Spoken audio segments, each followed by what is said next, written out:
नमस्कार, आदाब, सत श्री अकाल।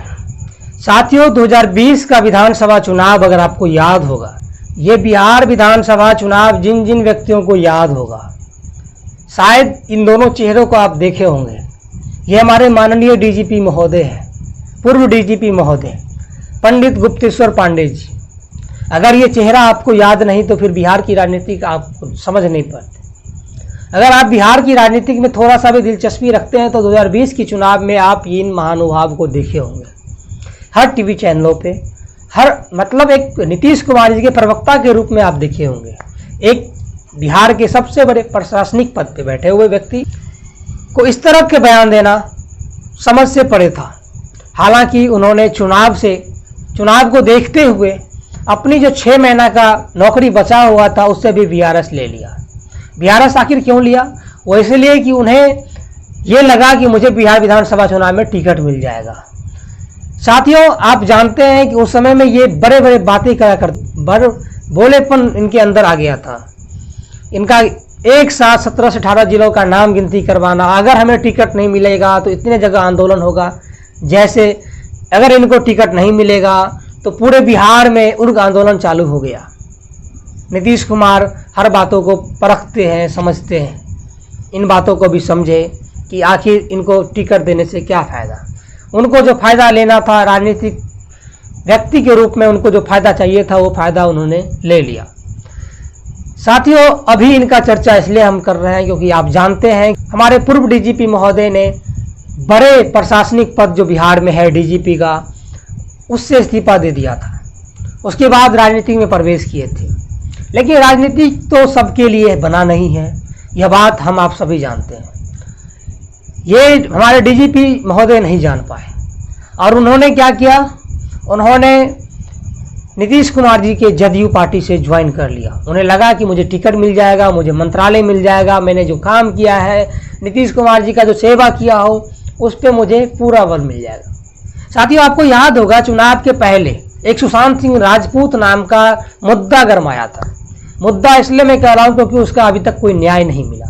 जो दुनिया उस पर न्याय चाह रही थी, न्याय नहीं मिला। रिया चक्रवर्ती का नाम तो आप सुने ही होंगे।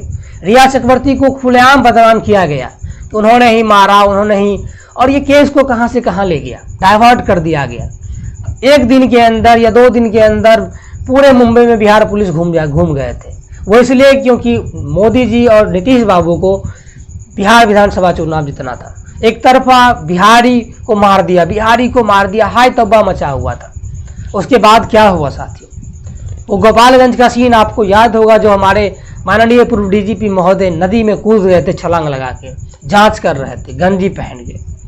काफ़ी एक्टिव देखे होंगे, हर पर्व त्योहार पे हिंदू का हो, मुस्लिम का हो, सिख का हो, ईसाई का हो, सबका शुभकामना देना। मतलब ये था कि वो इस बार मुख्यमंत्री के नीचे वाला जो पद होता है उनको मिल ही जाएगा। हालांकि मिला क्या? कुछ नहीं। क्योंकि नीतीश कुमार जी हर कोई जानते हैं, नीतीश कुमार जी बड़े ही सुलझ राजनीति करते हैं। उन्हें पता है कि कब क्या करना है मुझे, तभी तो इतने बड़े लंबे समयों से वो राजनीतिक में है। साथियों, अभी मैंने गुप्तेश्वर पांडे जी का जिक्र इसलिए किया क्योंकि अब वो राजनीति से भी संन्यास ले लिए।